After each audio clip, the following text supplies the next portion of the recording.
আসসালামু আলাইকুম ভিউয়ার্স, কি অবস্থা সবার? আশা করি অনেক বেশি ভালো আছেন। আমি আপনাদের দোয়ায় অনেক বেশি ভালো আছি। তো আজকে যে ফোনটি নিয়ে কথা বলবো সেটি হচ্ছে ওয়ালটনের একটা সদ্য রিলিজড ফোন, সেটা হচ্ছে ওয়ালটন নেক্সট জি N25।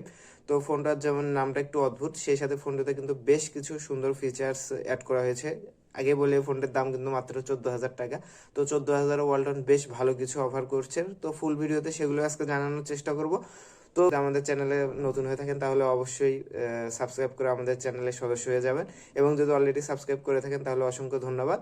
তো চলুন আমরা মূল ভিডিওটি শুরু করি। GN25 ফোনটিতে আমরা যদি ডিসপ্লে সেগমেন্ট থেকে শুরু করি তাহলে ফোনটিতে কিন্তু রয়েছে অন্যান্য বাজেট ফোনের মতো একটা এইচডি প্লাস ডিসপ্লে। এটার সাইজ হচ্ছে 6.6 ইঞ্চি একটা এইচডি প্লাস ডিসপ্লে।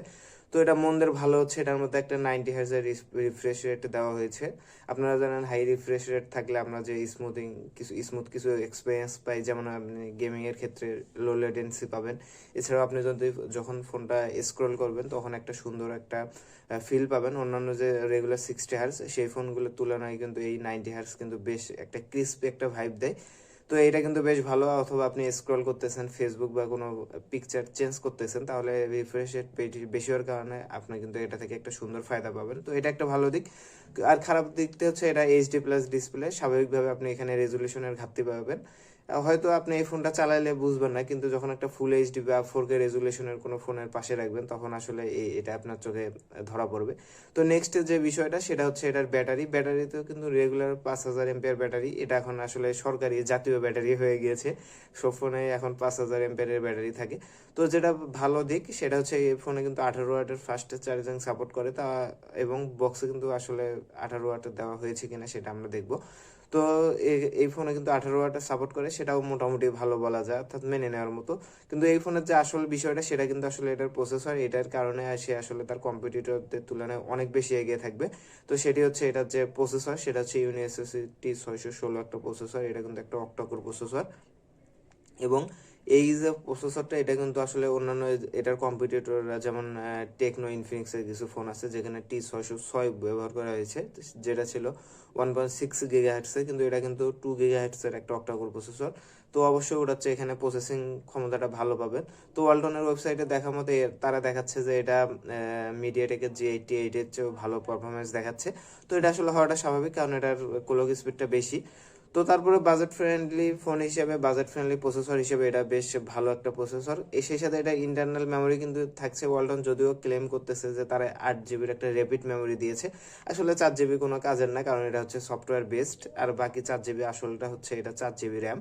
এবং এটার ইন্টারনাল স্টোরেজের সাইজ হচ্ছে 128 জিবি, অর্থাৎ এটা 128 জিবি ভেরিয়েন্টে আপনারা পাচ্ছেন 14,000 টাকায়।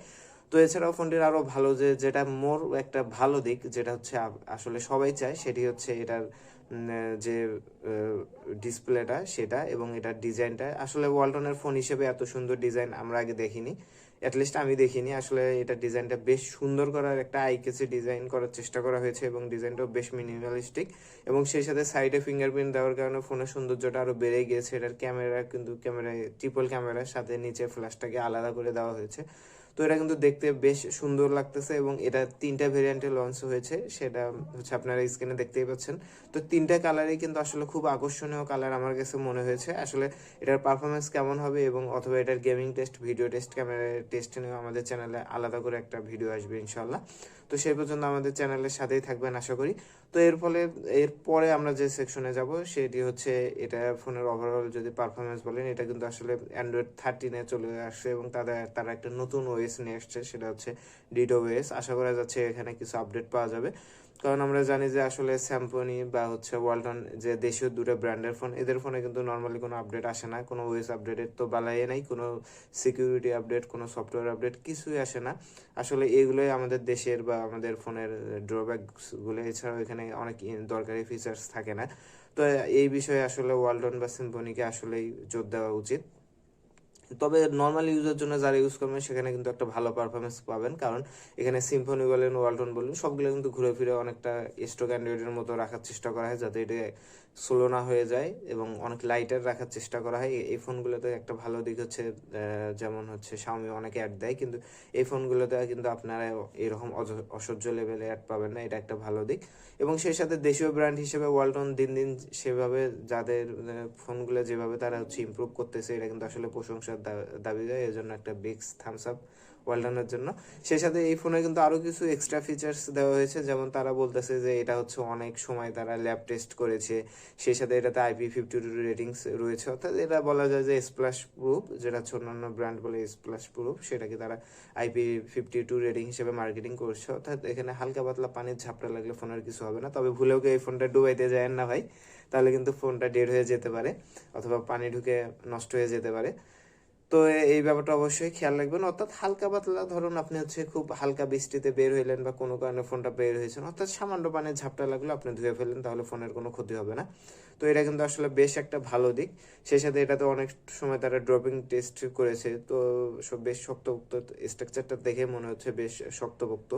তো এছাড়াও ফোনটির কিন্তু সাইড মাউন্টেড ফিঙ্গারপ্রিন্ট দেওয়া হয়েছে, ফুল বডি প্লাস্টিকের বডি আসলে ফোনটা।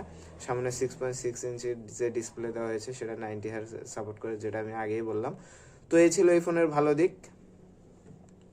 তো আমরা যদি এখন ভিডিওর কনক্লুশনে আসি, তাহলে হচ্ছে এই ফোনের এই বাজেটে ভালো খারাপ দিকগুলো কি কি, তাহলে প্রথমেই বলবো ওয়ালটন নেক্সট GN25 ফোনের যে ভালো দিকটি সেটি হচ্ছে এটার প্রসেসর, দ্বিতীয় হচ্ছে এটার ডিজাইন, তৃতীয় হচ্ছে এটাতে ফাস্ট চার্জিং একটা সাপোর্ট আছে।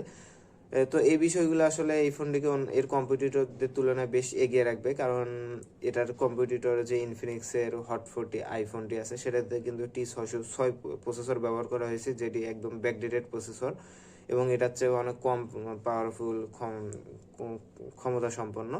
তো সেই তুলনায় এটা হচ্ছে এগিয়ে থাকবে। যে দ্বিতীয় যে ভালো দিকটা আছে সেটা কিন্তু এটা হচ্ছে স্প্ল্যাশ প্রুফ একটা অফিসিয়ালি তারা বলতেছে, এবং ডিউরেবিলিটি টেস্ট করা হয়েছে, যেখানে কিন্তু যে হচ্ছে আপনার হচ্ছে ইনফিনিক্সের ফোনগুলো সেগুলো কিন্তু একটু পলকায় মনে হচ্ছে, সে তুলনায় এই ফোনটি কিন্তু বেশ ডিউরেবল এবং শক্তপোক্ত মনে হয়েছে।